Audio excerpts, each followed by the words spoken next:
Selamat datang di Tan Hari Channel. Channel tentang novel-novel yang sedang viral saat ini. Mohon bisa di-like dan subscribe ya. Terima kasih. Ketika Chen Ping mendengar ini, dia tidak dapat menahan diri untuk menatap Hu Mazi dengan pandangan dingin. Tak lama kemudian, pakaian wanita itu pun ditanggalkan seluruhnya oleh kedua pendeta berjubah hitam itu. Mata Hu Mazi berbinar-binar dan mulutnya mengeluarkan air liur. "Tuan Hu, apakah sudah baik-baik saja sekarang?" tanya Chen Ping. Hu Mazi mengangguk. "Berhenti. Beraninya kau menculik wanita di siang bolong. Apa kau masih menghormati hukum?" Hu Mazi berteriak, melompat dan berdiri di depan wanita itu. Meskipun dia tidak tinggi, dia tampak sangat berani saat ini. Akan tetapi, saat Hu Mazi menghalangi wanita itu, matanya masih mencuri pandang ke arahnya dari waktu ke waktu. Ketika wanita itu melihat seseorang menyelamatkannya, dia langsung menghela napas lega dan bergegas mengambil pakaiannya untuk dikenakan. Tetapi pakaiannya robek dan hanya mampu menutupi sebagian kecil bagian pribadinya. Kedua biksu berjubah hitam itu terkejut dengan kemunculan Hu Mazi yang tiba-tiba. Ketika mereka melihat bahwa Hu Mazi baru berada di tingkat pertama alam abadi manusia, mereka langsung menunjukkan ekspresi jijik di wajah mereka. Dari mana datangnya pembudidaya liar ini? Beraninya dia ikut campur dalam urusan kita. Salah satu pendeta mencibir. Tatapan matanya penuh penghinaan, seakan-akan Hu Mazi hanya seekor semut tak berarti di matanya. "Wanita tua, aku sarankan kau untuk bersikap cerdas dan segera keluar dari sini, atau aku akan menghabisimu juga." Biksu lain mengancam. Suaranya begitu keras, dan energi spiritual di tangannya mulai berkedip samar, seakan-akan dia siap menyerang kapan saja. Namun, Hu Mazi sama sekali tidak takut. Ia membusungkan dada dan berkata, "Sudah kubilang, aku akan menyelesaikan masalah ini hari ini. Cepat lepaskan gadis ini, atau jangan salahkan aku karena bersikap kasar." Sambil berbicara, dia mengeluarkan beberapa jimat dari tangannya dan mengambil posisi bertarung. Meskipun kultivasinya tidak sebaik lawannya, dia tidak takut karena Chen Ping ada di dekatnya. Dia telah menghabiskan banyak tenaga untuk menarik jimat-jimat ini, yang menghabiskan banyak sumber daya. Biasanya dia tidak ingin menggunakannya, tetapi hari ini, demi menyelamatkan wanita ini, dia tidak terlalu peduli. Melihat hal itu, kedua biksu berjubah hitam itu tertawa terbahak-bahak. "Hanya kau, seorang kultivator tingkat pertama dari alam manusia abadi, berani bersikap begitu arogan di depan kami." Seorang biksu berjubah hitam tertawa. Ketika wanita itu melihat bahwa Hu Mazi hanya berada pada tingkat pertama alam manusia abadi, bahkan lebih rendah dari alamnya sendiri, suasana hatinya yang baru saja rileks, langsung menjadi lebih rileks. "Terima kasih atas bantuanmu, Pak Tua. Kau bukan tandingan mereka. Sebaiknya kau pergi sekarang." Wanita itu berkata pada Hu Mazi. "Rekan Taoisku yang terkasih, saya adalah murid Zhang Tianxi dari Sekte Tianxi. Sekte Tianxi kami berafiliasi dengan Sekte Tianfu. Siapapun yang melihatku memanggilku Master Hu, mengapa kau memanggilku kakek?" Hu Mazi sedikit tidak senang. Jika wanita itu memanggilnya orang tua, itu berarti dia meremehkannya. Sekalipun dia menyelamatkan wanita itu, dia mungkin tidak akan diizinkan bermain dengannya. Mendengar hal itu, wanita itu segera mengubah nadanya dan berkata, "Guru Hu, maafkan saya tidak tahu Anda begitu berpengaruh." "Tidak apa-apa, lihat saja dari pinggir lapangan dan tunggu sampai aku melumpuhkan kedua orang ini." Hu Mazi berkata dengan sangat yakin, "Dasar orang tua bodoh, kurasa kau sudah bosan hidup." Seorang biksu berpakaian hitam menjadi tidak sabar dan meninju Hu Mazi. Tinju itu mengeluarkan suara siulan, jelas mengandung kekuatan besar. Kemanapun angin pertama bertiup, pasir dan kerikil akan tergulung, membentuk pusaran kecil. Hu Mazi tidak berani menghadapinya dan segera menghindar ke samping. Meskipun tingkat kultivasinya tidak tinggi, gerakan tubuhnya cukup fleksibel. Ia bagaikan seekor monyet yang lincah, senantiasa menghindar dari serangan lawan di tengah angin kencang. Chen Ping, kenapa kau masih berdiri di sana? Ayo bantu. Humazi menghindar dan berteriak pada Chen Ping. Ada nada cemas dalam suaranya. Lagi pula, ia tahu ia tak sebanding dengan kedua biksu berjubah hitam itu. Alasan mengapa Humazi begitu percaya diri pada awalnya adalah karena Chen Ping ada di sisinya. Chen Ping berdiri di samping dan tidak langsung mengambil tindakan, tetapi menyaksikan lelucon Humazi. Humazi dikejar oleh dua biksu berjubah hitam dan berlarian dalam situasi yang sangat memalukan. Melihat Chen Ping tidak bertindak apa-apa, ia berkata dengan cemas, "Kenapa kau masih berdiri di sana? Paling buruk, aku akan membiarkanmu bermain denganku nanti." Mendengar kata-kata Humazi, Chen Ping terdiam. Di hadapan wanita itu, mereka mulai berdiskusi tentang siapa yang akan mereka ajak bermain. Apa bedanya ini dengan dua biksu berjubah hitam di depannya? Wanita itu pun mengerti maksud Humazi dan tak kuasa menahan diri untuk merapatkan kakinya lebih erat lagi. Ia tak menyangka Humazi juga ingin bermain dengannya. Sepertinya ia tak bisa menghindari nasib dilecehkan hari ini. "Berhenti!" Chen Ping berteriak keras, lalu tiba-tiba muncul, menatap kedua biksu berjubah hitam itu dengan tatapan tajam. Matanya bagaikan dua pedang tajam, yang menusuk langsung ke arah orang lain. Kedua biksu itu terkejut saat melihat perilaku Chen Ping yang luar biasa, dan mereka tidak dapat menahan perasaan sedikit takut. Namun ketika mereka memikirkan identitas mereka, mereka segera menjadi tenang. Akan tetapi, saat dia melihat Chen Ping hanya berada di level kelima alam abadi duniawi, dia tidak takut lagi. Seorang kultivator kecil dari alam abadi bumi bisa terbunuh hanya dengan satu kali kencing dari mereka. Salah satu biksu mencibir, "Siapa kami? Kau pikir kau pantas tahu? Aku sarankan kau urus saja urusanmu sendiri, atau aku akan menangkapmu juga."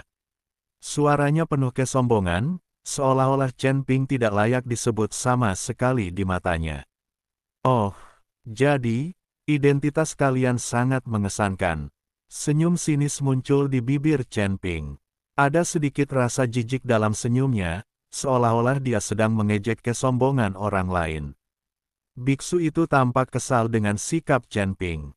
Ia mendengus dingin dan berkata, "Karena kau begitu gigih mencari kematian, maka aku akan mengabulkan keinginanmu. Dengarkan baik-baik, kami biksu dari Aula ke-6 Kuil. Keluarlah dari sini jika kau tahu apa yang baik untukmu, atau jangan salahkan kami karena bersikap kasar." Aula ke-6 Kuil. Ketika Humazi mendengar ini, wajahnya langsung berubah. Ia tidak menyangka bahwa saat ia dengan santai mencoba menyelamatkan si cantik, ia malah bertemu dengan orang aslinya.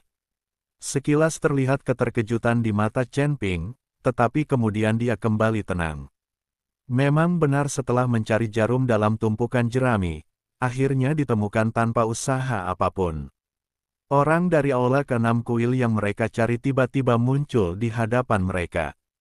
Diam-diam dia merasa gembira, mengira bahwa dia akhirnya bisa menemukan petunjuk ke Aula ke-6 Kuil. Ketika kedua biksu berjubah hitam melihat ekspresi Chen Ping dan Humazi berubah setelah mendengar nama Aula ke-6 Kuil, mereka mengira mereka takut dan langsung menunjukkan senyum puas di wajah mereka. "Bagaimana? Apa kamu takut?" Salah satu biksu berkata dengan arogan, "Belum terlambat untuk keluar sekarang, kalau tidak, kalian akan menyesal saat kami bertindak." Suaranya penuh ancaman, seolah dia yakin akan kemenangan. "Chen Ping, mereka dari Istana ke-6 Kuil. Mereka mungkin tahu lokasi Istana ke-6. Humazi berkata pada Chen Ping. Chen Ping mengangguk, cahaya dingin bersinar di matanya. Awalnya dia bermaksud menimbulkan masalah di Aula ke-6 Kuil, dan sekarang karena pihak lain telah datang kepadanya atas inisiatif mereka sendiri, tentu saja tidak ada alasan baginya untuk membiarkan mereka pergi. Dia memikirkan usaha yang telah dilakukannya untuk menemukan Aula ke-6 Kuil, dan diam-diam bersumpah dalam hatinya bahwa dia akan membuat orang-orang di Aula ke-6 Kuil membayar harganya.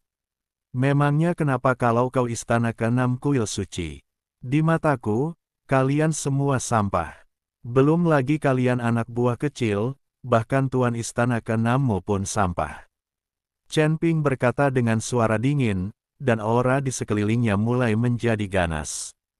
Kekuatan spiritualnya mulai melonjak, dan pasir di sekitarnya tertiup oleh napasnya. Kedua biksu berjubah hitam itu tidak menyangka Chen Ping begitu berani menghina guru ke-6 kuil di depan umum. Senyum di wajah mereka langsung membeku. Dasar orang gila yang berani. Beraninya kau menghina kuil. Kurasa kau sudah bosan hidup. Salah satu biksu berteriak dengan marah, dan langsung mengumpulkan napas energi di tangannya dan menembakkannya ke arah Chen Ping. Napasnya seperti ular berbisa, menyerbu langsung ke arah Chen Ping. Chen Ping mendengus dingin, tanpa menghindar atau menghindar, lalu melambaikan tangannya dengan santai. Tekanan kuat langsung menyelimuti kedua biksu itu. Tekanan itu bagai gunung tak terlihat, membuat mereka sulit bernapas. Apa? Ekspresi kedua biksu itu berubah drastis. Mereka tidak menyangka Chen Ping begitu kuat hingga bisa membuat mereka tak berdaya hanya dengan tekanannya. Tubuh mereka mulai gemetar dan kaki mereka tertekuk tanpa sadar. Kamu, siapa kamu? Salah seorang pendeta bertanya dengan ngeri, matanya penuh ketidakpercayaan. Ada getaran dalam suaranya, seakan-akan dia telah melihat hal yang paling menakutkan di dunia. Chen Ping tidak menjawab, tetapi berjalan ke arah mereka selangkah demi selangkah. Dia bisa merasakan bahwa basis kultivasi kedua kultivator ini berada di sekitar level kedua alam manusia abadi, dan mereka benar-benar rentan di hadapannya. Langkahnya mantap dan kuat, dan setiap langkah yang diambilnya seakan-akan menginjak hati kedua pendeta itu. Katakan padaku, di mana kuil ke-6? Chen Ping bertanya dengan suara dingin, dengan keagungan yang tidak diragukan dalam nadanya. Suaranya nyaring bagaikan lonceng, bergema tertiup angin kencang. Kedua biksu itu ketakutan oleh aura Chen Ping dan gemetaran, tidak berani melawan sama sekali. Kasihanilah, kami hanyalah kultivator biasa dari Istana ke-6. Kami tidak tahu lokasi persisnya. Salah satu pendeta dengan cepat memohon belas kasihan. Ada nada menangis dalam suaranya, seolah-olah dia sudah diambang keputusasaan. Biksu lain mengikuti dan berkata, "Ya, kami di sini hanya untuk menjalankan tugas kami. Hanya para petinggi yang tahu persis lokasi Istana ke-6. Matanya dipenuhi ketakutan dan tubuhnya gemetar tak terkendali. Sekilas rasa tidak senang terpancar di mata Chen Ping. Ia tidak menyangka kalau tingkatan kedua pendeta itu begitu rendah, sampai-sampai mereka tidak tahu letak spesifik ke-6 aula kuil itu. Dia merasa sedikit kecewa, bertanya-tanya apakah dia harus terus mencari di hutan belantara yang luas ini. Pada saat ini, wanita yang tertawan itu tiba-tiba berkata, "Sahabat Tao, aku tahu di mana aula ke-6 kuil itu." Chen Ping dan Hu Mazi keduanya menatapnya dengan heran. Mata mereka penuh kebingungan, bertanya-tanya mengapa wanita ini tahu lokasi 6 aula kuil. Melihat semua orang menatapnya, wanita itu segera menjelaskan, "Nama saya Lin Yuner, dan saya berasal dari keluarga Lin di Kabupaten Dongxiang. Banyak orang di Kabupaten Dongxiang kami telah dikirim ke Istana ke-6 oleh Sang Putri. Tanyakan saja pada putri kami, dan dia akan tahu." Suaranya lembut dan jernih, dan terdengar sangat indah di tengah angin kencang. "Oh, putrimu tahu." Secercah ketertarikan melintas di mata Chen Ping. Harapan kembali menyala di hatinya, berpikir bahwa dia akhirnya bisa menemukan aula ke-6 kuil. Lin Yuner mengangguk dan berkata, "Ya, tetapi lokasi Istana ke-6 sangat tersembunyi dan orang biasa tidak dapat menemukannya sama sekali. Bisakah kau mengantar kami ke Kabupaten Dongxiang?" Tanya Hu Mazi cepat-cepat. Dia sangat gembira, berpikir jika dia dapat menemukan aula ke-6 kuil, dia mungkin bisa mendapatkan sejumlah besar batu abadi untuk membantu Chen Ping menerobos kultivasinya. Lin Yuner ragu sejenak, lalu berkata, "Tentu saja tidak apa-apa, tapi putri kami tidak mengizinkan orang luar masuk, dan aku khawatir kalian berdua akan mendapat masalah jika kalian pergi." Matanya penuh kekhawatiran, khawatir Chen Ping akan berada dalam bahaya. Chen Ping mencibir, apakah putrimu sangat kuat? Apakah dia masih bisa mencegah orang lain memasuki Kabupaten Dongxiang? Menurut Chen Ping, hanya kekuatan yang cukup kuat yang berani mengeluarkan perintah untuk tidak mengizinkan orang luar memasuki wilayahnya, jika tidak perintah itu akan menjadi lelucon. Bukan begitu, tapi putri kami punya hubungan baik dengan kuil, jadi dia mendapat dukungan kuil, dan biasanya tidak ada yang akan memprovokasi dia. Lin Yuner berkata. Mendengar Lin Yuner mengatakan ini, Chen Ping tertawa. Sepertinya putri dari Kabupaten Dongxiang berkolusi dengan Pangeran ke-6, mengirim biksu untuk Pangeran ke-6 dalam bentuk ceramah, dan Pangeran ke-6 pasti akan memberinya keuntungan. Tidak apa-apa, bawa kami melihatnya. Jika putrimu tidak mengizinkanmu masuk, kami tidak akan memaksamu. Kata Chen Ping. Baiklah, karena kamu sudah memutuskan, aku akan mengantarmu ke sana. Lin Yuner menggertakkan giginya dan berkata, tapi kita harus berhati-hati. Putri kita sangat mencurigakan. Juga, aku curiga putri kita punya semacam kesepakatan dengan kuil, dan terus-menerus mengirim biksu dari Kabupaten Dongxiang ke Istana ke-6. Beberapa biksu yang dikirim ke sana tak pernah kembali, dan mereka yang kembali tampaknya sudah gila. Aku pernah menyelidiki secara diam-diam, tetapi tidak menemukan apapun. Ayahku juga diusir kali ini. Aku ingin menemukan ayahku, tetapi aku tidak menyangka akan bertemu dua biksu dari Istana ke-6. Chen Ping tersenyum tipis dan berkata, tebakanmu benar. Para biksu yang dikirim ke sana konon sedang memberikan ceramah, tetapi kenyataannya, jiwa mereka sedang dikumpulkan. Para biksu yang jiwanya dikumpulkan perlahan-lahan menjadi pikun, dan kultivasi mereka mandek, sehingga mustahil bagi mereka untuk terus berlatih. Ah, kok kamu tahu? Lin Yuna tidak menyangka Chen Ping benar-benar tahu. Tentu saja aku tahu, karena beberapa hari yang lalu aku baru saja menghancurkan altar yang digunakan untuk mengajar di Istana ke-6, dan juga menghancurkan guci jiwa yang digunakan untuk mengumpulkan jiwa. Chen Ping tersenyum. Wajah Lin Yuner dipenuhi ketidakpercayaan. Ia tidak menyangka Chen Ping berani menghancurkan barang-barang Pangeran ke-6 dan terang-terangan menentang Pangeran ke-6. Lagi pula, di langit ke-7, Istana ke-6 adalah cabang kuil, dan tidak ada seorang pun yang ingin memprovokasinya. Putri kita sungguh keji. Kalau sampai terjadi, ayahku juga akan berada dalam bahaya. Aku akan membawamu mencari putri kita sekarang. Lin Yuna menggertakkan giginya dan berkata dengan marah. Chen Ping mengangguk, lalu menatap kedua biksu berjubah hitam itu. Kedua orang ini tahu tujuan mereka, jadi tentu saja mereka tidak bisa meninggalkan mereka hidup-hidup. Sekilas niat membunuh terpancar di matanya, seperti dua pedang dingin. Kedua biksu itu tampaknya telah menyadari niat Chen Ping, dan ekspresi ngeri tiba-tiba muncul di wajah mereka. Rekan Taois, tolong ampuni kami. Kami tidak tahu apa-apa. Tolong biarkan kami pergi. Mereka segera berlutut dan memohon belas kasihan, dengan harapan dapat menyelamatkan nyawa mereka. Tubuh mereka terus gemetar seperti domba yang akan disembelih. Namun Chen Ping tetap tidak tergerak, dan sekilas niat membunuh terpancar di matanya. Dia tidak pernah menunjukkan belas kasihan kepada orang-orang di kuil. Terutama Istana ke-6, dia memikirkan semua perbuatan jahat yang mungkin dilakukan Istana ke-6, dan diam-diam bersumpah dalam hatinya bahwa dia harus membuat orang-orang ini membayar atas tindakan mereka. Adapun Master Istana ke-4, dia merupakan pengecualian. Karena kau dari kuil, matilah. Sebelum dia selesai berbicara, dua api hitam dan putih keluar dari ujung jari Chen Ping dan langsung melahap kedua biksu berjubah hitam itu. Api itu seperti dua naga yang marah, membawa momentum untuk menghancurkan segalanya.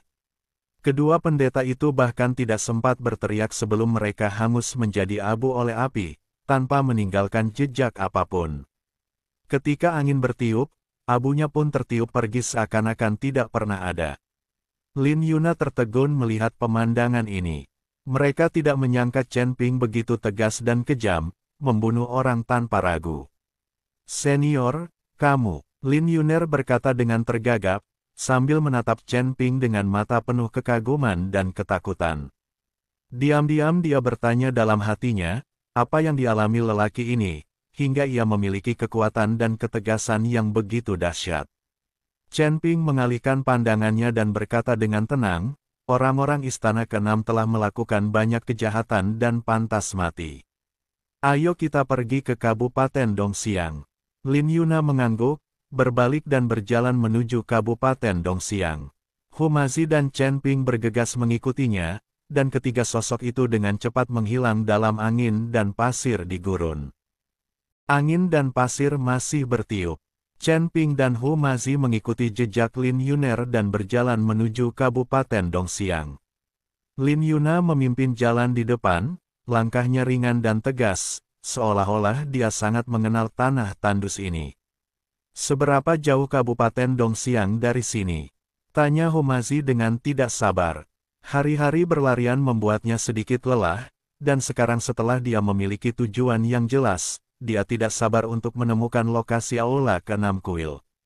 Kita hampir sampai. Setelah melewati bukit pasir di depan, kita akan bisa melihat tembok kota Kabupaten Dongxiang, kata Lin Yuna sambil menunjuk ke depan. Benar saja. Tidak lama kemudian, sebuah kota megah muncul di hadapan ketiga orang itu. Tembok kota Kabupaten Dongxiang menjulang tinggi hingga ke awan, dibangun dari batu-batu biru besar yang berkilauan di bawah sinar matahari. Tembok kota itu dipenuhi penjaga, mata mereka mengamati sekeliling dengan waspada, seolah-olah mereka sedang berjaga-jaga terhadap sesuatu. Bagaimana cara kita masuk? Humazi bertanya. Dia tahu bahwa sebagian besar kota memiliki peraturan masuk dan keluar yang ketat, apalagi tempat seperti ini yang berkolusi dengan 6 aula kuil. Lin Yuner berpikir sejenak dan berkata, saya dari keluarga Lin. Seharusnya mereka mengizinkan saya masuk. Sedangkan kalian berdua, mungkin kalian perlu menyamar. Menyamar? Humazi sedikit bingung. Lin Yuner mengangguk, iya. Saya khawatir mereka akan mengenali Anda sebagai orang luar dan menimbulkan masalah yang tidak perlu. Chen Ping tidak peduli, tidak perlu bersusah payah, kita bisa langsung masuk. Setelah berkata demikian, dia langsung berjalan menuju gerbang kota. Melihat ini, Lin Yuna dan Humazi tidak punya pilihan selain mengikuti. Ketika para prajurit yang menjaga kota melihat seseorang mencoba memasuki kota, mereka segera melangkah maju untuk menghentikannya. Berhenti, siapa kalian? Tanya seorang prajurit dengan tegas. Dia melirik tajam ke arah Chen Ping dan Humazi, seolah meragukan identitas mereka. Lin Yuner segera melangkah maju dan berkata, saya Lin Yuner dari keluarga Lin. Mereka berdua adalah teman saya. Kami akan pergi ke kota. Prajurit itu mengamati Lin Yuner dari atas ke bawah, dan setelah memastikan bahwa dia memang berasal dari keluarga Lin, dia berkata, jadi itu Nona Lin, tapi mereka berdua. Sebelum dia bisa menyelesaikan kata-katanya, Chen Ping melangkah maju dan melepaskan aura yang kuat. Aura itu bagaikan gunung tak kasat mata, menekan semua prajurit yang mempertahankan kota hingga mereka tidak bisa bernapas. Minggir. Kata Chen Ping dingin. Ada kewibawaan yang tak perlu diragukan dalam suaranya, yang membuat para prajurit tanpa sadar minggir. Chen Ping dan Humazi berjalan memasuki kota dengan angkuh, dan Lin Yuner bergegas mengikuti mereka. Setelah memasuki kota, Humazi bertanya dengan bingung, Chen Ping, kenapa kau baru saja melepaskan auramu? Bukankah itu akan menarik lebih banyak perhatian? Chen Ping tersenyum tipis, saya hanya ingin memberitahu mereka bahwa kami ada di sini, agar mereka dapat menemukan orang yang kami cari dengan lebih mudah. Lin Yuner juga sedikit khawatir, tapi kalau kita melakukan ini, sang putri pasti akan tahu keberadaan kita, dan kita akan berada dalam bahaya. Bahaya, Chen Ping tersenyum meremehkan, di Kabupaten Dongxiang ini, tidak ada seorang pun yang bisa membuatku merasa berbahaya. Meskipun kata-katanya arogan, kata-katanya menunjukkan keyakinan yang tidak diragukan. Melihat dia begitu percaya diri, Lin Yuna dan Hu Mazi tidak berkata apa-apa lagi dan hanya mengikutinya dalam diam. Jalanan di Kabupaten Dongxiang luas dan bersih, dan bangunan di kedua sisinya sederhana dan elegan. Ada aliran manusia yang tak terhitung jumlahnya di jalan, dan pedagang menjajakan segala jenis barang, menciptakan suasana yang makmur. Kalau saja tak seorang pun tahu bahwa sang putri di sini bersekongkol dengan istana keenam kuil, tak seorang pun akan mengira bahwa kota yang tampaknya damai ini ternyata menyimpan rahasia besar. Kita mau pergi kemana sekarang?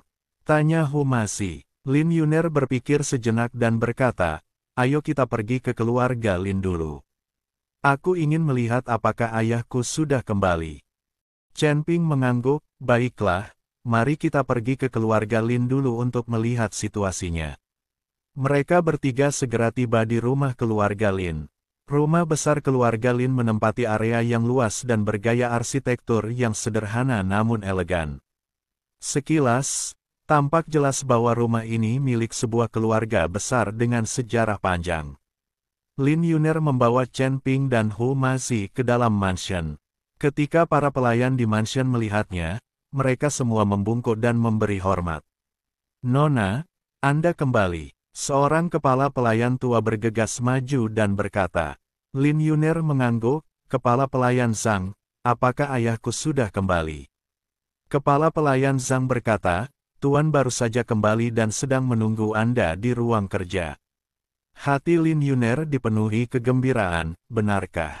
Ayahku benar-benar kembali. Kepala pelayan Zhang mengangguk, iya, Tuan baru saja kembali belum lama ini.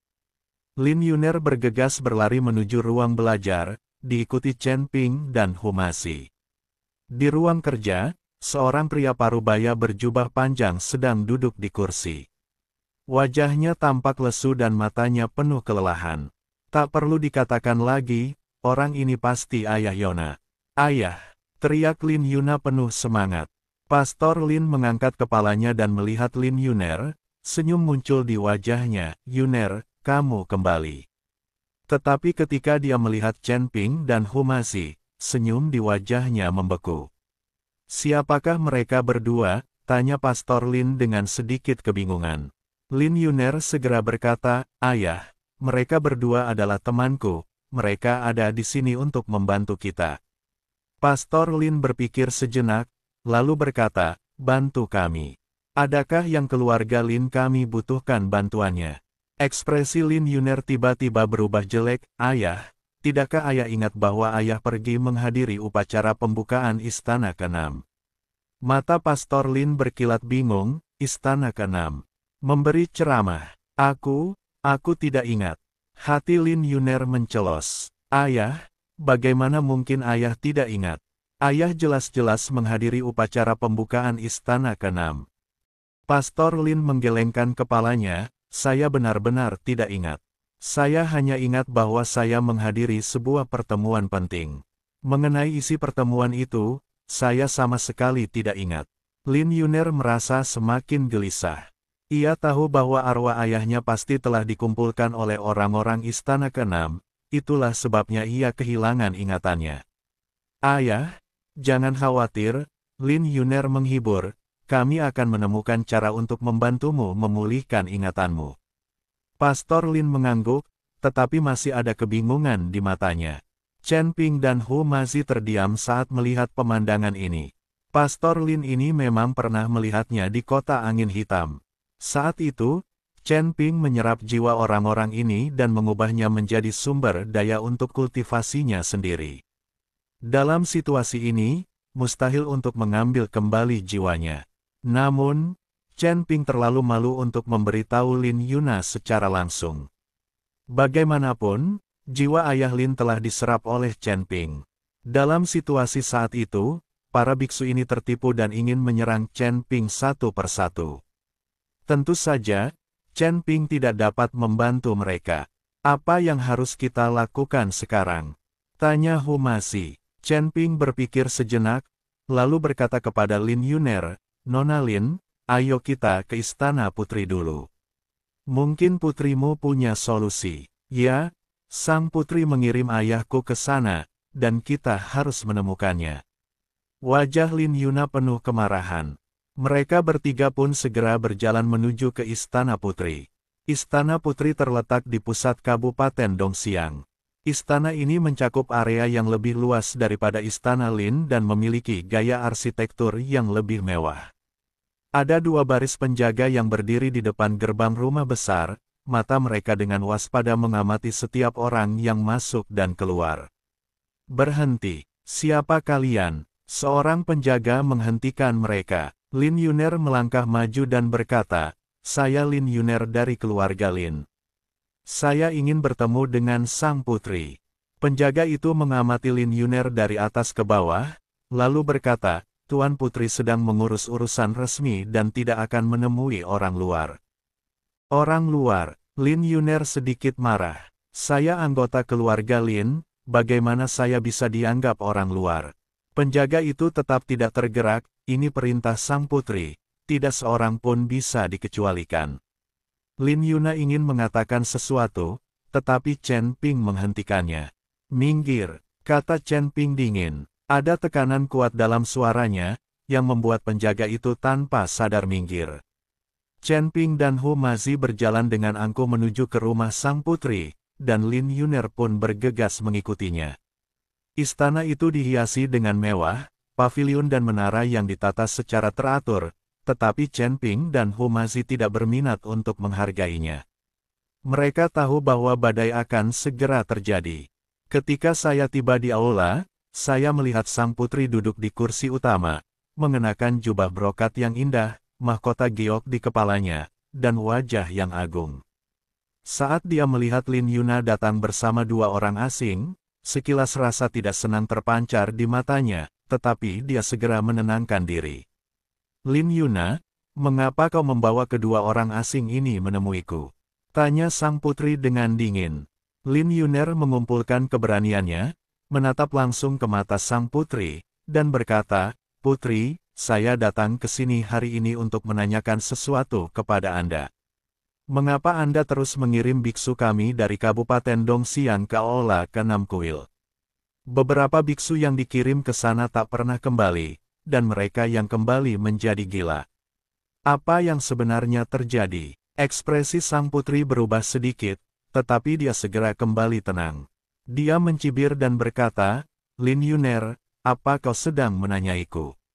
Aku mengirim mereka ke Istana ke-6 agar mereka bisa mendapatkan kesempatan pelatihan yang lebih baik, meningkatkan kekuatan mereka, dan meraih kejayaan bagi Kabupaten Dongxiang. Sedangkan bagi mereka yang tidak kembali atau menjadi gila, itu hanyalah nasib buruk atau bakat yang terbatas." Lin Yuner mencibir dan berkata, "Putri, kau masih saja berdalih di sini. Istana ke-6 mengadakan ceramah atas nama pengajaran, tetapi sebenarnya mereka mengumpulkan jiwa para biksu. Para biksu yang jiwanya terhimpun secara alami akan menjadi gila dan kultivasi mereka akan mandek. Kau berkolusi dengan Istana ke-6 dan melakukan tindakan keji seperti itu, dan kau masih belum bertobat." Secercah kepanikan terpancar di mata sang putri, tetapi ia segera menenangkan diri, "Aku tidak tahu apa yang kau bicarakan. Kurasa kau telah disihir." "Tersihir." Lin Yuner ingin mengatakan sesuatu, tetapi Chen Ping menghentikannya. "Putri, kami tidak ingin membuang waktu berbicara denganmu." Chen Ping berkata dengan dingin, "Kami hanya ingin tahu lokasi Aula ke-6 Kuil. Jika kau tahu apa yang baik untukmu, beritahu kami dengan patuh, kalau tidak." Meskipun dia tidak menyelesaikan kata-katanya, ancaman yang terkandung di dalamnya jelas terlihat. Ekspresi sang putri berubah muram. Ia tiba-tiba berdiri, menunjuk Chen Ping, dan berteriak, "Siapa kau? Beraninya kau bicara omong kosong di sini? Ayo, kalahkan mereka." Atas perintah sang putri, sekelompok pengawal bergegas keluar dari segala arah dan mengepung ketiga orang itu. Para penjaga itu semuanya kuat dan perkasa, memegang senjata, dengan tatapan mata yang tajam. Melihat ini, Hu Mazi tertawa dan berkata, "Kalian pikir kalian bisa mengalahkan kami hanya dengan sekelompok antek-antek kecil kalian? Kalian benar-benar melebih-lebihkan diri sendiri."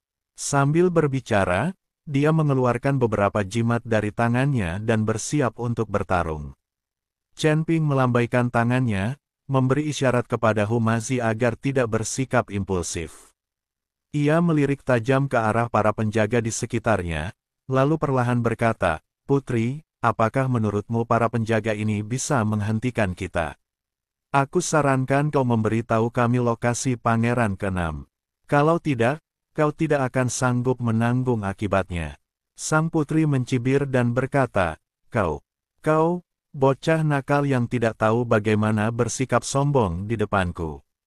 Ayo, kalahkan mereka, dan kau akan mendapat hadiah besar." Mendengar perintah sang putri, para pengawal pun bergegas menghampiri ketiga orang itu sambil mengacungkan senjata. Chen Ping mendengus dingin, dan aura di sekitarnya langsung meledak, dan tekanan kuat menyelimuti seluruh aula. Para penjaga hanya merasakan kekuatan tak terlihat menyerbu ke arah mereka, membuat mereka kesulitan bernapas dan tak bisa bergerak. "Apa, kekuatan macam apa ini?" Seorang penjaga berteriak ngeri. Sang putri pun membelalakkan matanya, ekspresi ketidakpercayaan tampak di wajahnya. Dia tidak menyangka Chen Ping begitu kuat. Hanya satu tekanan darinya saja sudah membuat para pengawalnya yang terlatih dengan baik kehilangan efektivitas tempur mereka. Chen Ping berjalan mendekati sang putri selangkah demi selangkah, dan tanah seakan bergetar setiap kali dia melangkah. Sang putri menatap Chen Ping dengan ngeri dan tanpa sadar melangkah mundur. "Kau, jangan mendekat. Aku mendapat dukungan dari kuil. Kalau kau berani menyentuhku, kuil tidak akan membiarkanmu pergi." Sang putri tergagap. Chen Ping mencibir dan berkata, "Kuil. Aku baru saja akan menyelesaikan urusan dengan kuil. Kau berkolusi dengan istana ke-6 dan melakukan banyak kejahatan. Hari ini adalah hari kematianmu." "Kau, siapa kau?" tanya sang putri dengan ngeri. Tidak seorang pun di seluruh langit ketujuh pernah melihat seseorang yang berani secara terbuka mengatakan bahwa ia menentang bait suci. Sang putri tidak mengerti bagaimana Chen Ping berani mengatakan hal itu. "Siapa aku tidak penting," kata Chen Ping dingin. "Yang penting adalah apakah kau bersedia memberitahu kami lokasi istana ke-6. Sang putri ragu sejenak, lalu berkata, Aku tidak tahu posisi pangeran ke-6. Aku hanya melakukan apa yang beliau minta. Aku tidak tahu." Secercah niat membunuh terpancar di mata Chen Ping. "Sepertinya kau tidak mau menerima roti panggangku dan kau harus menerima hukumannya." Setelah berkata demikian, ia pun berjalan mendekati sang putri. Melihat hal itu, sang putri segera berkata, "Tunggu. Aku akan memberitahumu. Aku akan memberitahumu." Dia tahu bahwa jika dia tidak berbicara, hidupnya mungkin dalam bahaya. Chen Ping berhenti dan menatapnya dengan dingin. Sang putri menarik napas dalam-dalam dan berkata, "Istana ke-6 terletak di sebuah gunung yang jauh di tengah hutan belantara. Aku tidak yakin lokasi persisnya, aku hanya tahu arah umumnya." Tentang arahnya, sedikit ketidaksenangan terpancar di mata Chen Ping. "Sebaiknya kau pikirkan baik-baik sebelum menjawab, kalau tidak kau akan menanggung akibatnya." Sang putri segera berkata, "Aku benar-benar tidak tahu lokasi persisnya. Aku hanya tahu istana ke-6 berada di barat Laut Gurun. Ada gunung besar di sana, dan istana ke-6 berada jauh di dalam gunung." Chen Ping memikirkannya, lalu berkata, "Baiklah, kali ini aku akan mempercayaimu." Setelah berkata demikian, dia berbalik dan berjalan keluar aula. Lin Yuner tercengang melihat ini. Ia tidak mengerti mengapa Chen Ping tidak membunuh sang putri. Namun, karena Chen Ping tidak bertindak, ia hanya bisa mengikutinya. Dengan kekuatannya, ia tidak bisa membunuh sang putri. Tepat saat mereka hendak keluar dari aula, sang putri tiba-tiba menembakkan seberkas cahaya ke arah mereka. Cahaya itu seperti ular berbisa, melesat langsung ke punggung Chen Ping. "Hati-hati," Lin Yuna memperingatkan dengan keras. Chen Ping tidak peduli. Ia hanya melambaikan tangannya dan menangkis serangan sang putri. "Kau berani menyerangku," kata Chen Ping dingin. Setelah berkata demikian, dia berbalik dan berjalan ke arah sang putri. Wajah sang putri tiba-tiba memucat. Ia tahu bahwa ia telah membuat Chen Ping benar-benar marah. "Kasihanilah aku, tolong ampuni aku." Sang putri berlutut dan memohon ampun. Namun Chen Ping tetap bergeming. Ia menghampiri sang putri dan berkata, "Sampah sepertimu yang berkolusi dengan kuil dan mencelakai rakyatmu sendiri tidak pantas hidup di dunia ini." Setelah berkata demikian, dia menamparkan kepala sang putri. Sang putri terjatuh ke tanah bahkan tanpa sempat berteriak, dan nyawanya pun melayang. Melihat sang putri telah meninggal, Lin Yuna tidak dapat menahan cemberutnya. Karena arwah ayahnya belum bertanya kepada sang putri apakah dapat ditemukan. Sepertinya hanya pangeran ke-6 yang tahu apakah jiwa ayahmu bisa dipulihkan. "Putrimu hanyalah boneka." Melihat ekspresi Lin Yuna, Chen Ping menjelaskan. Lin Yuner mengangguk, lalu berkata, "Kamu mau ke istana ke-6 atau tidak? Aku akan ikut denganmu. Kita belum akan pergi ke istana ke-6. Kita perlu tinggal di Kabupaten Dongxiang selama 2 hari untuk mengurus kebutuhan fisiologis kita." Hu Mazi berkata cepat. Ketika Lin Yuner mendengar Hu Mazi menyebutkan kebutuhan fisik, wajahnya langsung memerah. Ia teringat saat ia telanjang dan terlihat oleh Hu Mazi dan Chen Ping. "Karena kalian berdua perlu menyelesaikan masalah pria, aku bisa membantu kalian." Lin Yuna berkata dengan suara sangat pelan. Mendengar ini, Hu Mazi langsung berbinar dan berkata, "Benarkah? Hebat sekali. Chen Ping, siapa di antara kita yang duluan? Atau kita main batu gunting kertas? Siapapun yang menang duluan, dan kita yang lain akan mencuci panci di belakang." "Aku tidak mau main, kamu main saja." Chen Ping menggelengkan kepalanya. Meskipun Lin Yuna tampan, Chen Ping tidak akan melakukan hal seperti memaksanya bermain dengannya di luar keinginannya. Chen Ping telah bermain dengan wanita setidaknya di 1 batalion, jika bukan 1 resimen, tetapi semua wanitalah yang mengambil inisiatif. Bahkan untuk bisa berlatih, dia terpaksa berlatih kultivasi ganda dengan Chen Ping, dan Chen Ping bersikap pasif. "Karena kamu tidak mau bermain, maka aku tidak akan sopan." Hu Mazi menyeka air liurnya, lalu menatap Lin Yuner dengan penuh nafsu dan berkata, "Nona Lin, kita mau main di mana?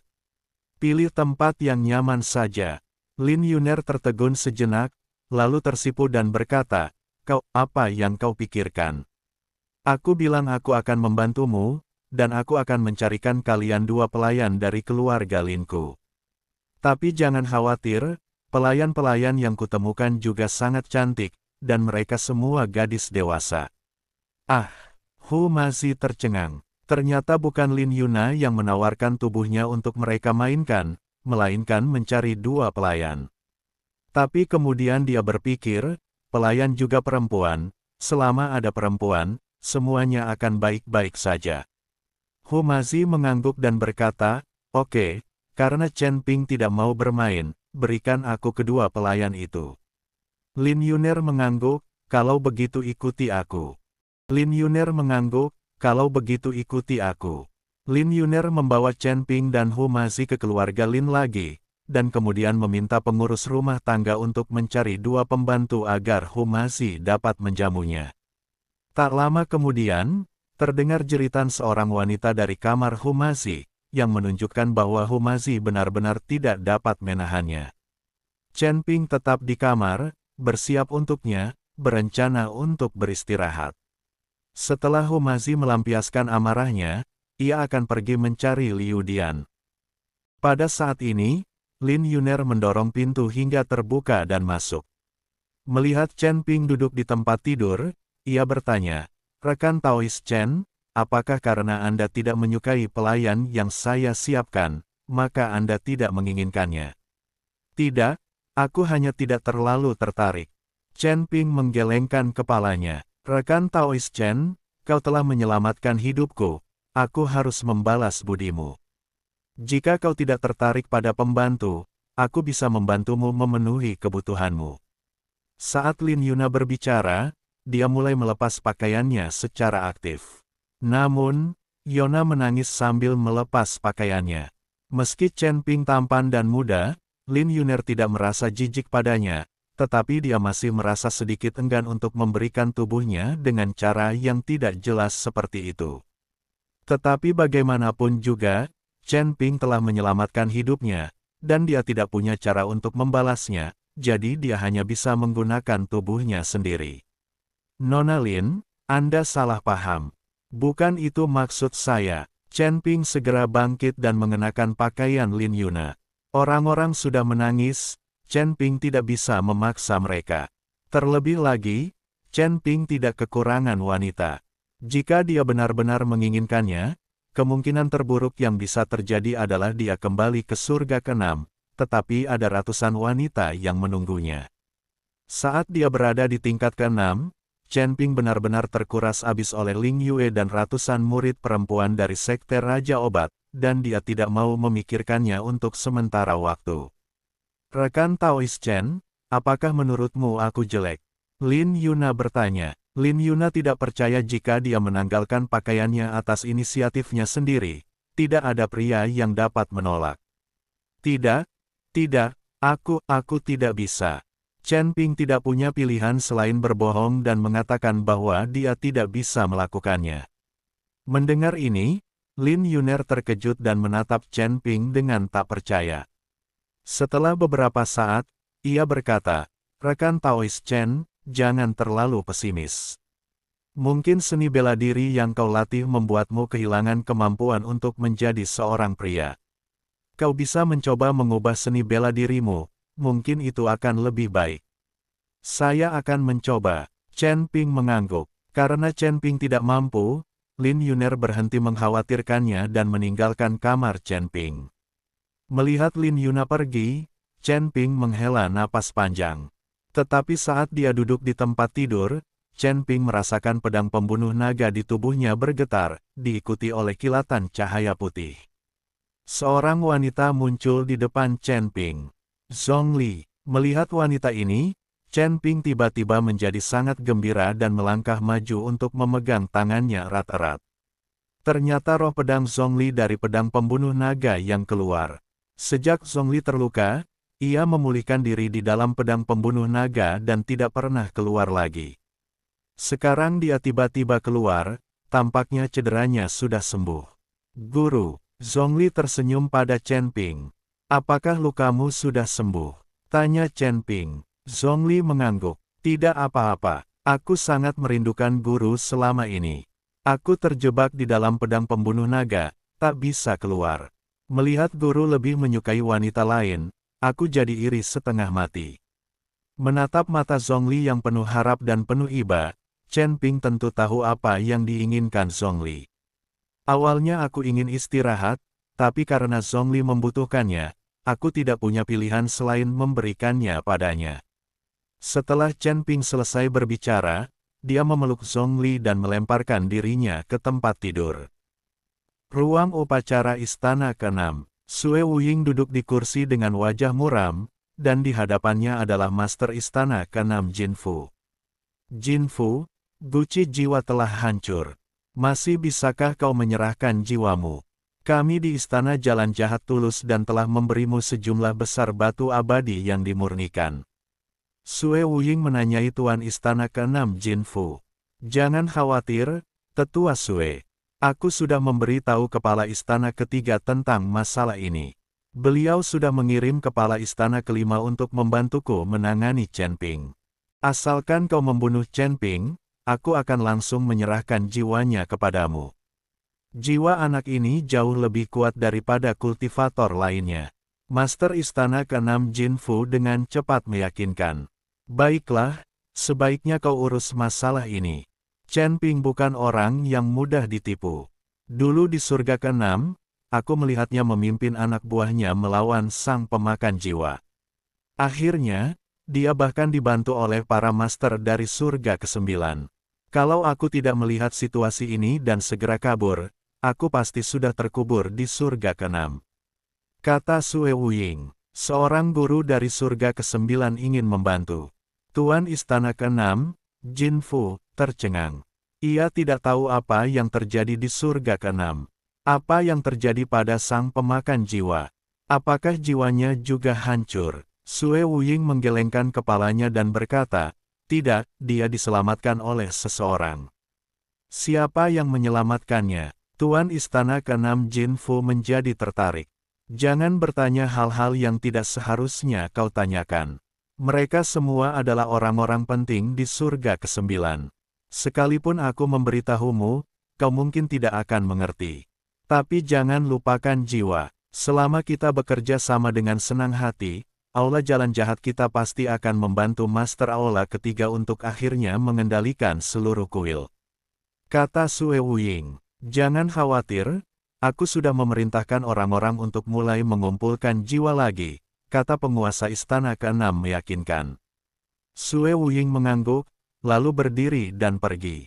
Tuan Istana Keenam, Jin Fu, menghela napas lega, berharap Tuan Istana Kelima akan segera datang. Dia sama sekali tidak yakin bisa menghadapi Chen Ping sendirian. Pada saat ini, di keluarga Lin di Kabupaten Dongxiang, Humazi bermain selama 3 hari berturut-turut dan hampir membunuh 2 pembantunya. Ketika meninggalkan keluarga Lin, Lin Yunir juga ingin pergi bersama mereka untuk menemukan Liu Dian untuk melihat apakah dia dapat menemukan jiwa ayahnya. Namun, Chen Ping tidak setuju. Lagi pula, kekuatan Lin Yuna terlalu lemah, dan dia harus melindunginya saat itu, yang akan menjadi beban. Namun Chen Ping berjanji jika arwah ayah Lin Yuner masih ada, dia akan membawanya kembali.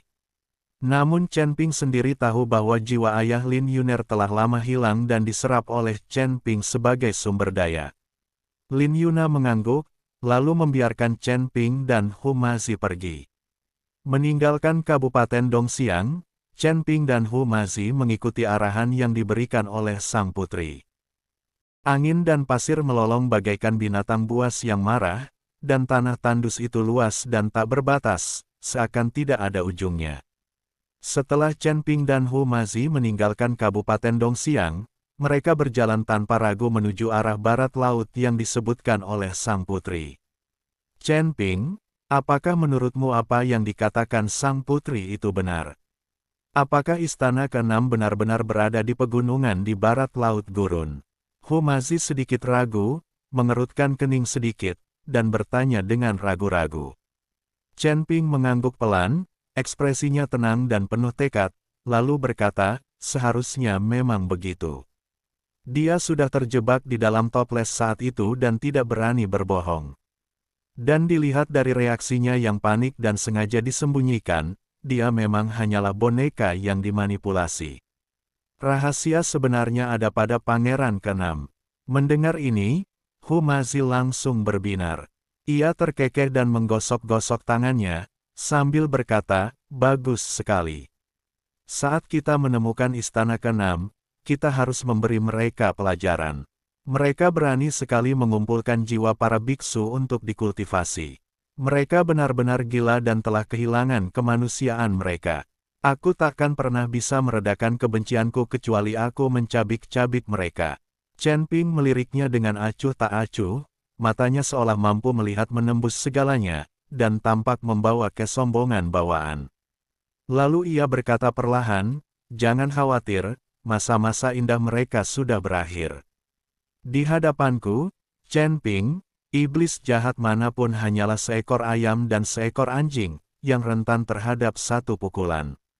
Keduanya menuju ke arah barat, dan semakin jauh ke barat laut mereka pergi, semakin sunyi lingkungan di sekitarnya. Pada awalnya, kita masih dapat melihat beberapa tumbuhan jarang dan hewan-hewan kecil yang berjuang untuk bertahan hidup di alam liar, tetapi kemudian, tanda-tanda kehidupan ini pun menghilang sepenuhnya, yang tersisa hanyalah pasir kuning yang bergulung-gulung seperti air pasang, dan angin yang menderu-deru bagaikan pisau tajam, menyayat wajah orang-orang dengan menyakitkan. Apa benar-benar ada orang yang tinggal di tempat sialan ini?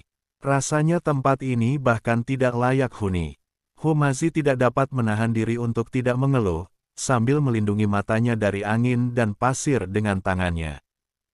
Pada saat ini, Chen Ping tiba-tiba berhenti.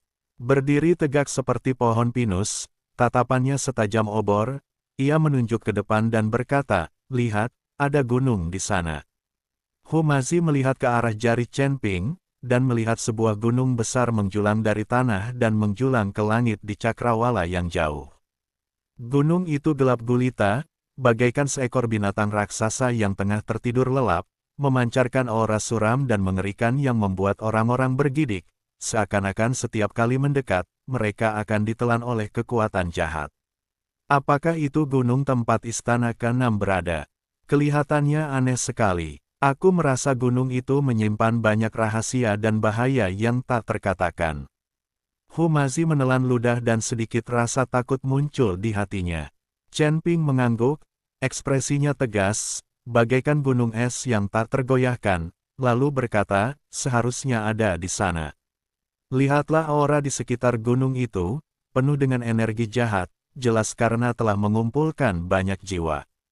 Tempat jahat semacam ini niscaya akan melahirkan orang-orang yang sangat kejam, tetapi di hadapanku, mereka ditakdirkan untuk membayar harga yang mahal." Keduanya mempercepat langkah dan menuju ke gunung. Semakin dekat kita ke gunung, semakin pekat aura jahat di sekitar kita, seolah-olah telah mewujud. Bahkan udara pun menjadi sedingin es, sehingga sulit bernapas. Tempat ini sungguh menyeramkan. Aku merasa kultivasiku telah ditekan, seolah-olah aku telah ditahan oleh tangan raksasa yang tak terlihat. Aku merasa lemah di sekujur tubuh. Humazi mengerutkan kening, ekspresi kesakitan di wajahnya. Chen Ping tersenyum tenang, senyum itu memancarkan semacam kebencian terhadap segala kejahatan, dan berkata, "Ini wajar. Istana ke-6 telah mengumpulkan begitu banyak jiwa dan mendirikan formasi pengumpulan jiwa di sini. Orang biasa yang datang ke sini mungkin bahkan tak akan mampu berdiri tegak dan akan langsung tertelan aura jahat ini.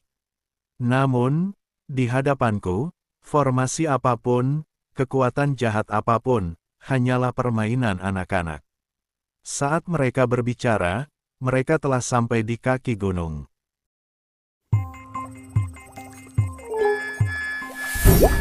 Tuh lihat, gulanya nggak sesuai sama dikemas.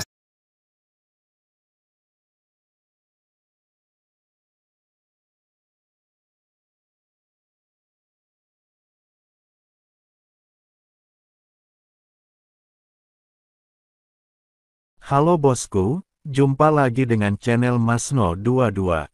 Sebelum lanjut ceritanya jangan lupa subscribe, like, satu lagi jangan di skip nontonnya ya. Terima kasih. Ada sebuah gua besar di kaki gunung. Area di sekitar gua itu dipenuhi rune-rune aneh. Rune-rune itu berkilauan dengan cahaya hijau redup, seolah-olah ada sepasang mata jahat yang tak terhitung jumlahnya sedang mengintip mereka. Dua penjaga berdiri di depan pintu masuk gua. Mereka mengenakan jubah hitam, dengan wajah tanpa ekspresi dan tatapan kosong. Mereka tampak seperti dua tubuh tanpa jiwa. Mereka jelas biksu yang jiwanya telah diambil. "Berhenti, siapa kamu?" Seorang penjaga berteriak dengan tegas, suaranya bergema di lembah yang suram, terdengar sangat menakutkan. Humazi hendak melangkah maju ketika Chen Ping menghentikannya dengan tangannya. Matanya memancarkan keagungan yang tak terbantahkan saat ia berkata, "Biarkan aku yang melakukannya." Ia melangkah maju perlahan, setiap langkah seakan menusuk jantung musuh. Ia menatap kedua penjaga itu dengan mata dingin, lalu berkata kata demi kata, "Kami di sini untuk mengambil nyawa kalian." Begitu dia selesai berbicara, Chen Ping melepaskan aura kuat yang menyapu seperti tsunami yang melanda dan langsung menyelimuti kedua penjaga itu. Kedua penjaga itu bahkan tak sempat bereaksi. Mereka bagaikan dua semut yang dihantam ombak besar. Mereka hancur berkeping-keping oleh hembusan napas yang kuat. Tanpa sempat berteriak, mereka berubah menjadi tumpukan puing berdarah. "Ayo, kita masuk." Chen Ping tampak tenang, seolah baru saja melakukan sesuatu yang sepele. Ia berbalik dan berkata kepada Humazi. Keduanya berjalan masuk ke dalam gua dan menemukan lorong panjang di dalamnya. Ada lampu minyak hijau redup yang menyala di kedua sisi lorong. Cahaya redup itu berkedip-kedip, seolah-olah akan padam kapan saja, menambah sedikit suasana mencekam di lorong itu. Ujung lorong itu adalah puncak gunung. Di puncak gunung terdapat sebuah aula besar. Di tengah aula terdapat sebuah panggung batu besar. Panggung batu itu diukir dengan rune-rune aneh dan memancarkan cahaya suram, yang membuat orang-orang merasa ngeri.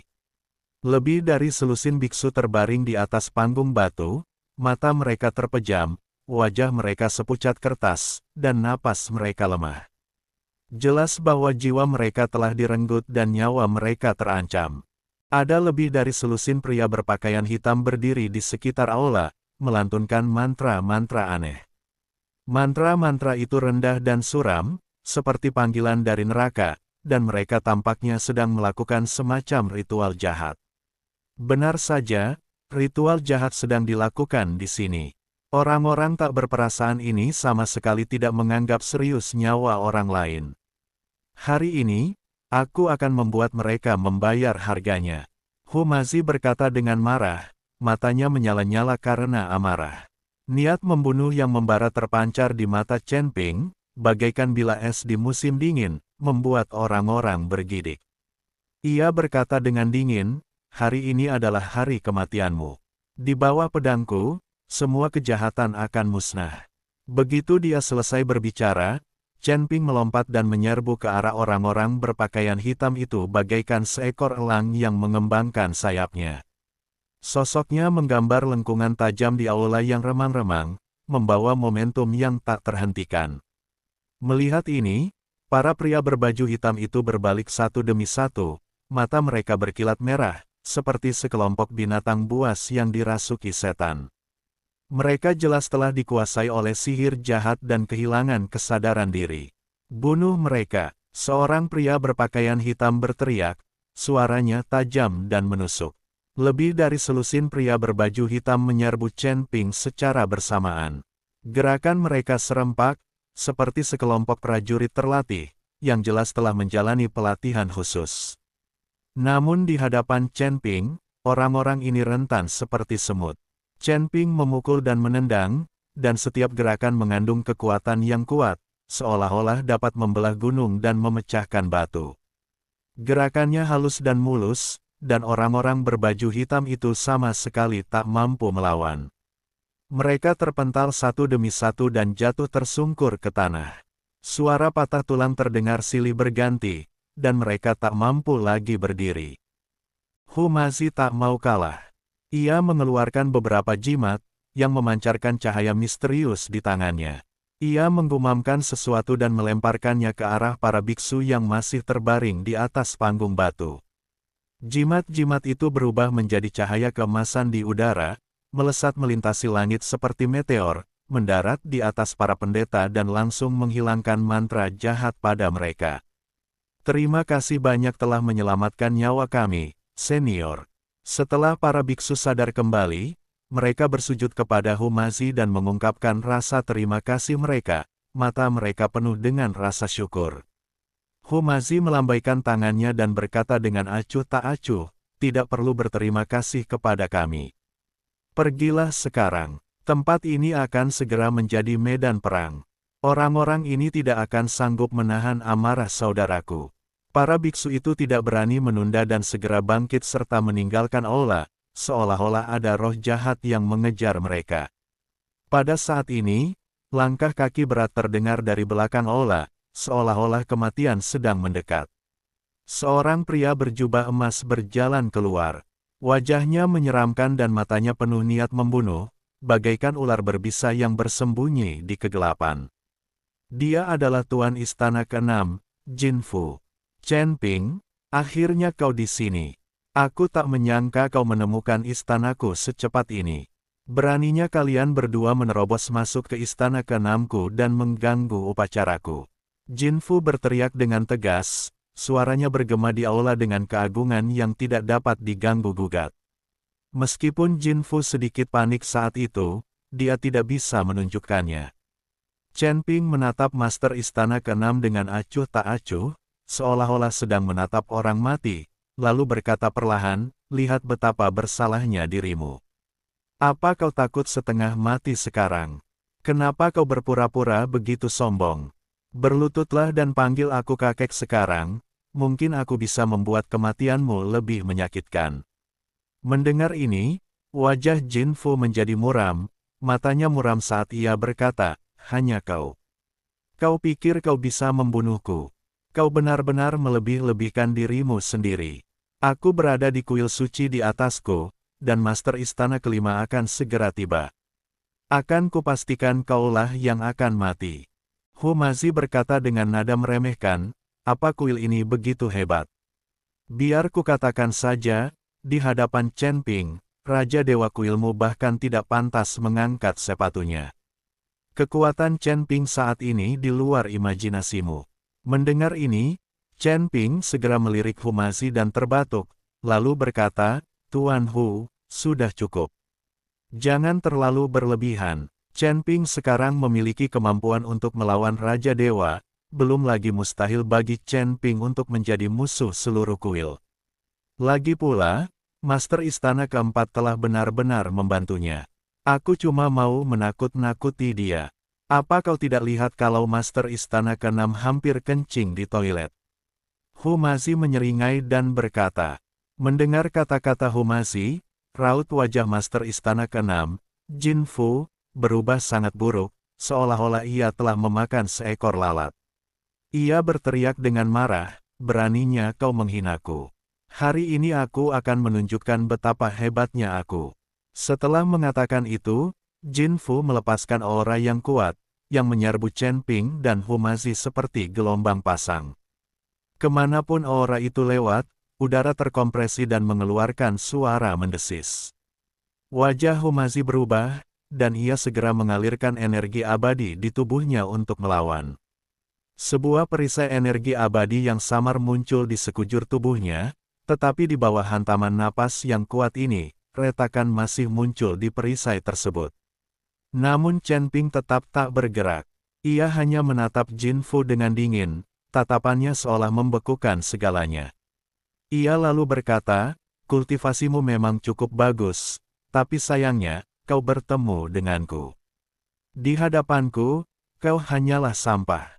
Begitu selesai berbicara, Chen Ping melepaskan aura yang bahkan lebih kuat daripada aura Jin Fu, yang menekan Jin Fu seperti gunung. Jin Fu merasakan suatu kekuatan yang tak tertahankan menyerbu ke arahnya, tubuhnya seperti ditekan oleh gunung, dan kakinya tertekuk tanpa sadar. Wajah Jin Fu langsung memucat. Ia menatap Chen Ping dengan ngeri, matanya penuh ketidakpercayaan. Ia berkata, kau tingkat kultivasimu benar-benar meningkat lagi. Ini mustahil. Bagaimana mungkin kau bisa memiliki tingkat kultivasi setinggi itu? Chen Ping berkata dengan nada meremehkan, tidak ada yang mustahil. Orang-orang sepertimu yang mengandalkan sihir jahat untuk meningkatkan kultivasi mereka tidak tahu apa itu orang yang benar-benar kuat. Orang-orang yang benar-benar kuat mencapai puncak selangkah demi selangkah melalui kerja keras dan bakat mereka sendiri, bukan melalui cara-cara yang curang. Setelah mengatakan itu, Chen Ping bergegas menuju Jin Fu. Kecepatannya sangat cepat, bagaikan kilatan petir di langit malam. Jin Fu tidak berani lengah dan segera mengalirkan energi spiritual di tubuhnya, bersiap untuk bertarung. Namun, perbedaan kekuatan di antara keduanya terlalu besar, dan Jin Fu tidak berdaya melawan balik di hadapan Chen Ping. Chen Ping meninju dada Jin Fu. Pukulan itu mengandung kekuatan yang begitu dahsyat sehingga seolah mampu menembus segalanya. Jin Fu tiba-tiba memuntahkan seteguk darah, dan tubuhnya terlempar mundur seperti layang-layang yang talinya putus, jatuh dengan keras ke tanah, meninggalkan lubang besar di tanah. Engah! Jin Fu memuntahkan seteguk darah. Ia berjuang untuk berdiri, tetapi mendapati dirinya kehilangan kemampuan untuk bergerak. Kakinya terasa berat seperti diisi timah. Kau? Tanya Jin Fu ngeri, matanya penuh keputusasaan. Chen Ping menatap Master Istana Keenam dengan acuh tak acuh dan berkata, aku akan membiarkanmu mati dengan lebih damai. Setelah berkata demikian, Chen Ping bersiap menamparkan Jin Fu hingga mati dengan satu telapak tangannya. Pada saat ini, langkah kaki tergesa-gesa tiba-tiba datang dari luar aula, dan seorang pria parubaya berjubah panjang masuk. Wajahnya tegas dan matanya penuh niat membunuh, bagai pedang tajam yang terhunus dari sarungnya. Dialah penguasa istana kelima. Jin Fu, apa kabar? Master istana kelima bertanya, ada nada cemas dalam suaranya.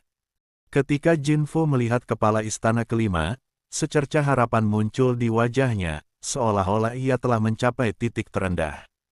Ia buru-buru berteriak, kepala istana kelima, akhirnya kau di sini. Cepat, cepat bunuh mereka. Mereka merusak upacaraku dan melukaiku. Tatapan Master Istana kelima jatuh pada Chen Ping dan Humasi. Tatapannya bagaikan dua belati tajam, seolah mampu menembus keduanya. Lalu ia berkata, apakah kau yang menghancurkan guci jiwa dan membunuh para biksu di kuilku? Chen Ping menatap Master Istana kelima dan berkata dengan nada meremehkan, ya, ini aku. Kalau kau tidak mau mati, pergilah dari sini. Kepala Istana kelima tertawa terbahak-bahak, tawanya penuh kesombongan dan keangkuhan, lalu berkata, konyol sekali. Kau pikir kau bisa membunuhku? Tawa Master Istana kelima bergema di aula. Tawa itu penuh dengan kesombongan dan keangkuhan, seolah-olah Chen Ping hanyalah seekor semut di matanya. Wajah Chen Ping tegas, dan niat membunuh yang tajam terpancar di matanya. Ia membalikkan tangan kanannya, dan pedang pembunuh naga pun muncul. Rune misterius mengalir di badan pedang, dan suara auman naga samar-samar terdengar. Setelah roh pedang Zhongli pulih dari luka-lukanya, kekuatan pedang pembunuh naga juga meningkat pesat. Hanya aku cukup untuk membunuhmu di sini hari ini. Chen Ping berkata dengan dingin, suaranya setajam angin dingin, bergema di aula. Wajah Master Istana kelima menjadi gelap. Ia segera membentuk segel dengan tangannya dan menggumamkan sesuatu. Dalam sekejap, energi abadi yang kuat melonjak keluar dari tubuhnya, membentuk perisai energi abadi transparan di depannya. Perisai itu berkilauan dengan cahaya warna-warni dan memancarkan aura yang kuat, seolah-olah dapat menahan semua serangan. Perisai belaka, berapa lama ia mampu menghentikanku? Chen Ping berteriak keras, mengetuk tanah dengan jari kakinya, dan menyerbu ke arah Master Istana kelima bagaikan anak panah. Ia mengangkat tinggi pedang pembunuh naga di tangannya, dan pedang itu bersinar terang. Energi pedang yang tajam menebas ke arah Master Istana kelima bagai sehelai sutra. Kemanapun energi pedang itu lewat, udara terkoyak, menimbulkan suara siulan yang tajam.